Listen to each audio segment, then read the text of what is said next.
Welcome back to the deep dive. So today we're pointing our compass towards American wine tourism, enoturismo in the U.S. Yeah. And look, our mission here is really to get beyond just California, that huge reputation it has. Mhm. We want to explore the incredible diversity and innovation. Some surprises too, I think, in the U.S. wine scene. It's definitely a worthwhile trip Mm.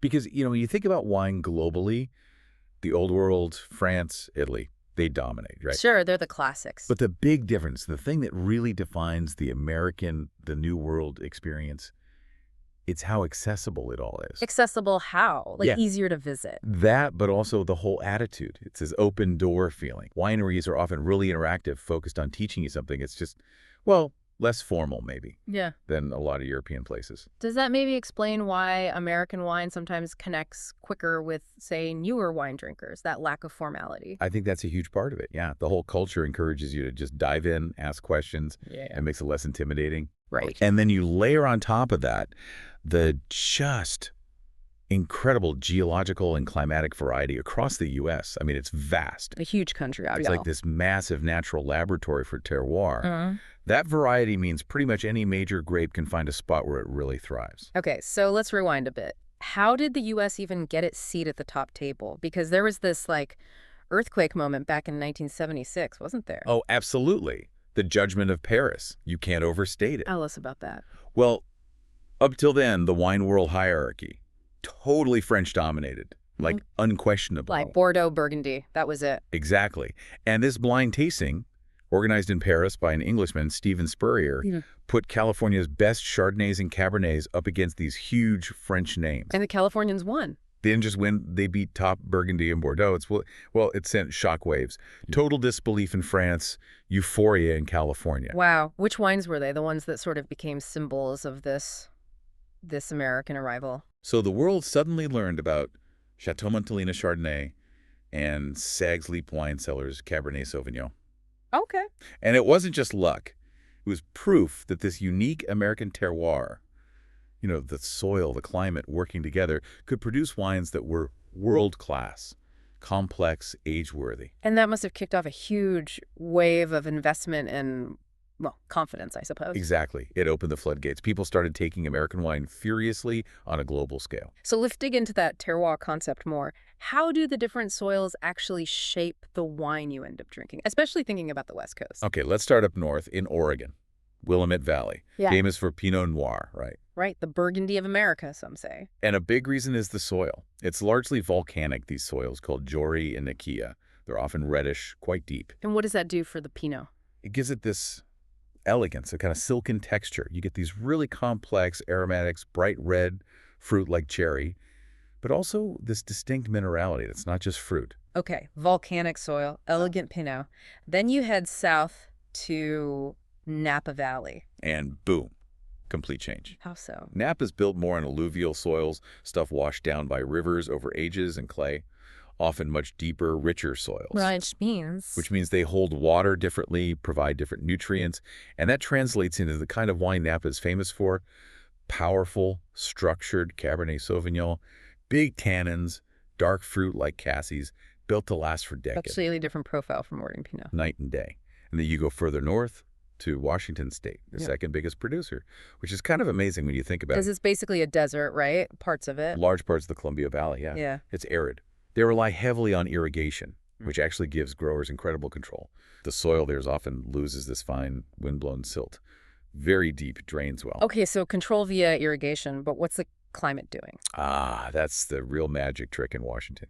You get these super hot days, which builds up the sugar and flavor intensity in the grapes. Right. But then, and this is crucial, the temperature plummets at night.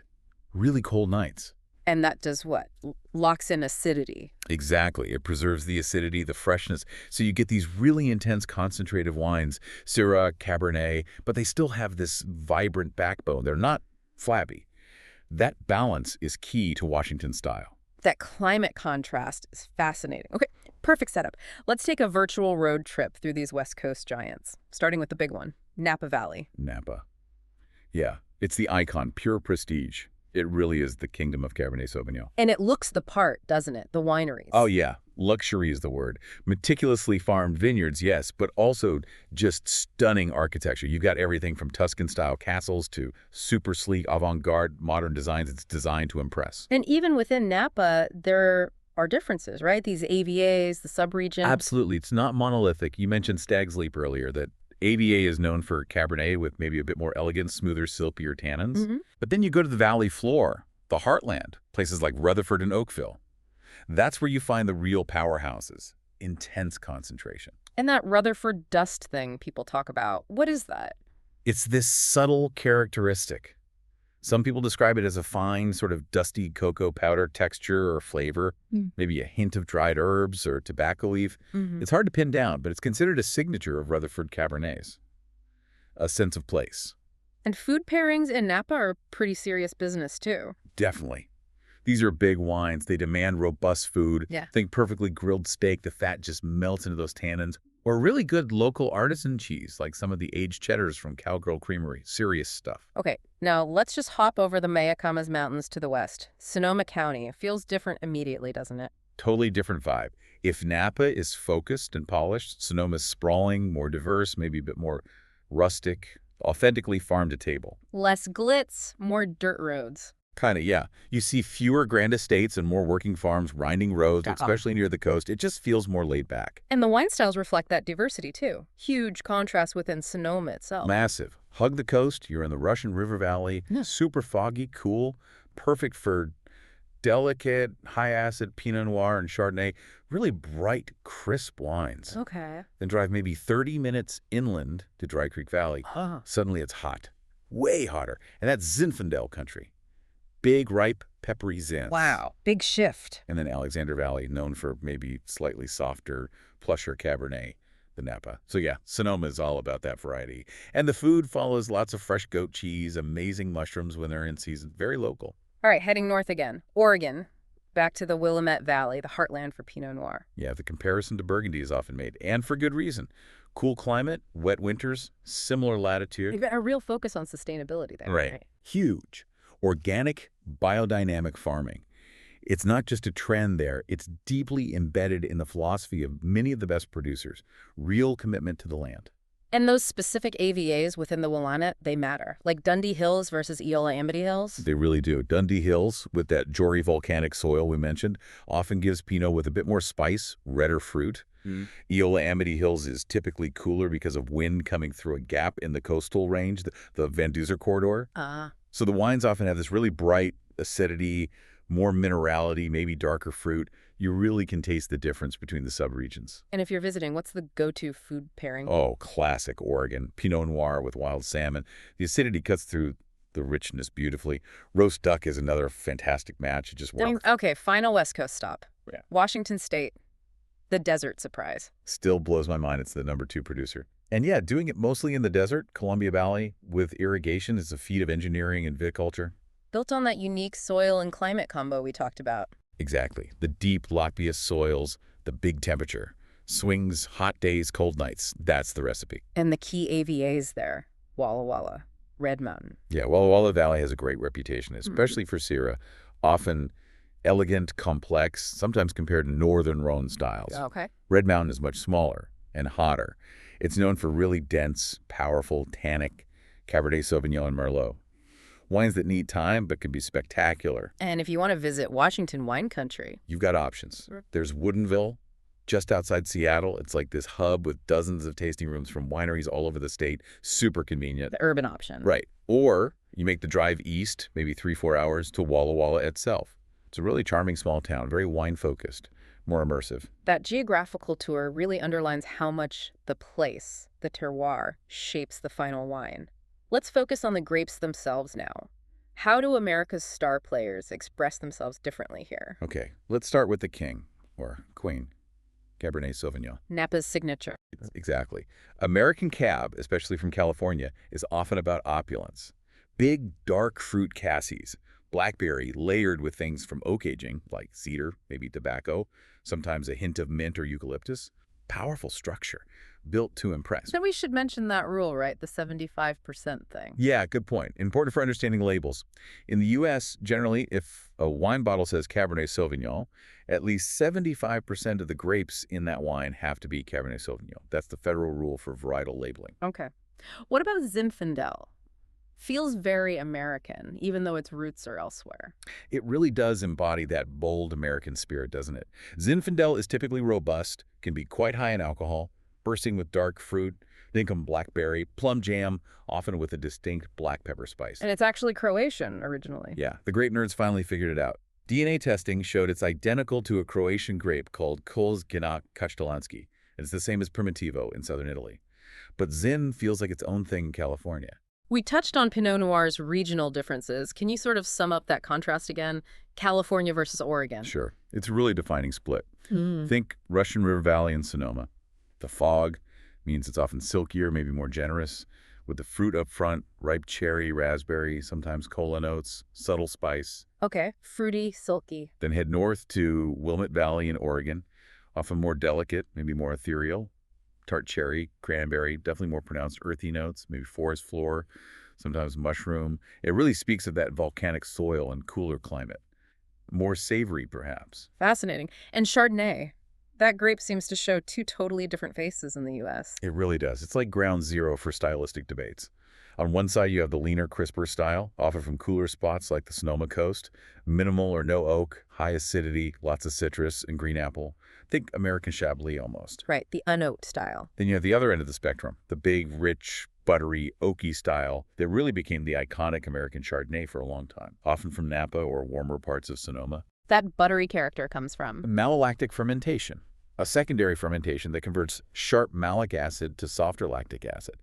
That, plus aging in new oak barrels, gives you those vanilla, butterscotch, toasted notes and that creamy texture.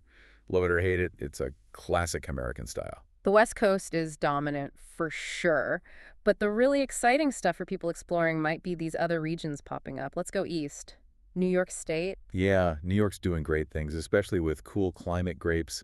The Finger Lakes region is the star. Why, yeah. Those deep, narrow lakes. They act like giant temperature moderators. They prevent the vines from getting killed off in the brutal winters, and they keep things cool in summer. Makes sense. So it's perfect for Riesling. They're making world-class Riesling, crisp, dry, minerally styles that can genuinely stand up to German benchmarks. And fantastic sparkling wines, too. And if you can't get upstate. Well, there's this cool trend of urban enotourism. You can find tasting rooms for Finger Lakes wineries and others right in Manhattan. A nice shortcut. Nice. Okay, heading south.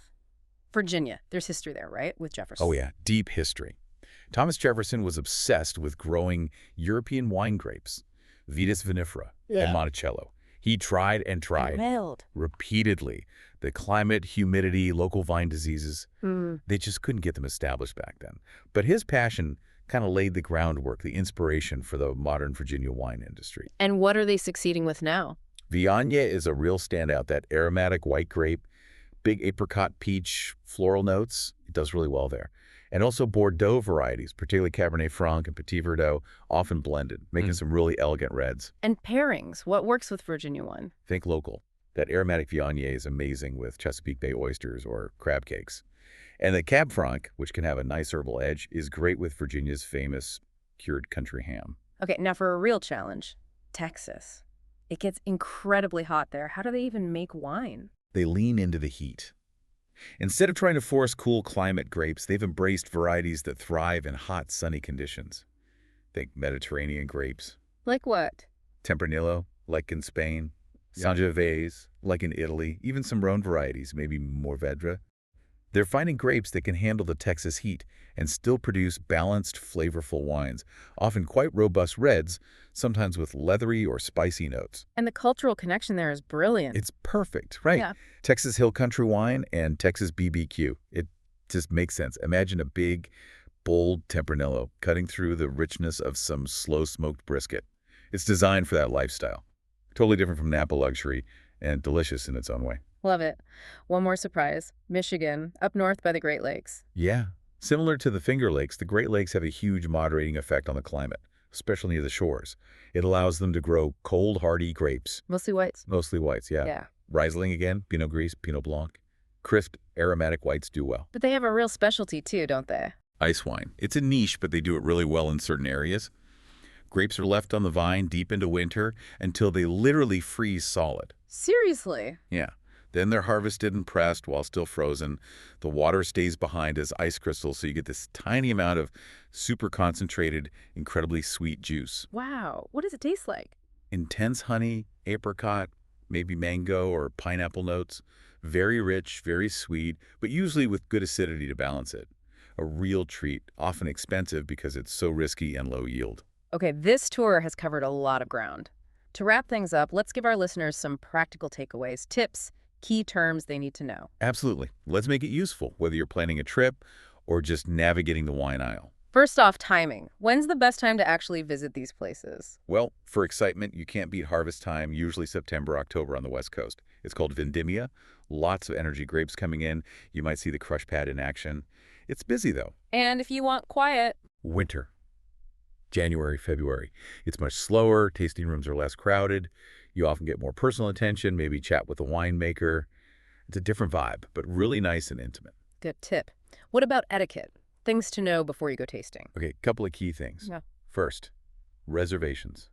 Especially now, and especially at smaller or more popular wineries, definitely book ahead. Don't just show up. Right, makes sense. Second, perfume or cologne. Yeah. Don't wear strong scents. It really messes with your ability and everyone else's to smell the wine properly. Aroma is huge. Good point. And spitting, is that okay? Totally okay. In fact, it's expected if you're tasting a lot of wines. Use the spit bucket, the dump bucket. Nobody will judge you. It's a professional way to taste multiple samples without getting, well, hammered. You don't have to drink everything. Crucial advice. Okay, let's decode some label terms. AVA. What is that again? AVA stands for American Viticultural Area. Think of it as a legally defined grape-growing region. It's based on specific geography, things like soil type, elevation, climate patterns. So if it says Napa Valley AVA on the bottle. It means at least 85% of the grapes have to come from within that defined Napa Valley boundary. It's about guaranteeing a sense of place, that terroir. Okay. And varietal, we touched on this. Right. Varietal just means the wine is named after the main grape in it, like Chardonnay or Merlot. And as we said, the general U.S. rule is that at least 75% of the wine must be made from that named grape. With that Oregon Pinot Noir exception being higher. Exactly. Oregon requires 90% for its Pinot Noir to be labeled as such. They're stricter about purity for their signature grape. Got it. Last two. Single vineyard versus estate grown. What's the difference? Okay, single vineyard is pretty specific. It means 100% of the grapes came from one particular, named vineyard block. The idea is to capture the unique character of that very specific plot of land, often a sign of higher quality or intention. More focused terroir. Precisely. Then estate grown, or estate bottled, means the winery owns or controls the vineyards the grapes came from, and the wine was made and bottled right there at their facility. It implies total control of the whole process from grape to bottle. Great breakdown. This has been an amazing journey, really, from Oregon's delicate Pinots to Texas BBQ Reds. The U.S. wine scene is just incredibly diverse and dynamic. So much innovation happening. It really has solidified its place as a major player on the world stage, no question. Which actually brings up an interesting point to think about. Oh, go on. Well, we've talked so much about how important specific places are these AVAs, like Stag's Leap or individual vineyards, and how diverse the terroir is across the country. Right. So the question is, will the U.S. eventually move beyond that basic 75% varietal rule for labeling? You mean shift towards something more like Europe, where the place name, the appellation, or the AVA becomes more important on the label than the grape name itself? Exactly. Prioritizing the where over the what. Yeah. What would that shift mean for how we think about American wine? Would it change its identity? Focusing on Stag's Leap District instead of just Cabernet Sauvignon. Potentially. It's something to chew on, maybe. Next time you open a bottle from some small, specific American AVA you haven't tried before, where does the real identity lie? That's a fantastic thought to leave our listeners with. Thank you so much for guiding us through this deep dive into American wine. My pleasure. Lots to explore out there. Indeed. Thanks for joining us, everyone. We'll see you next time on The Deep Dive.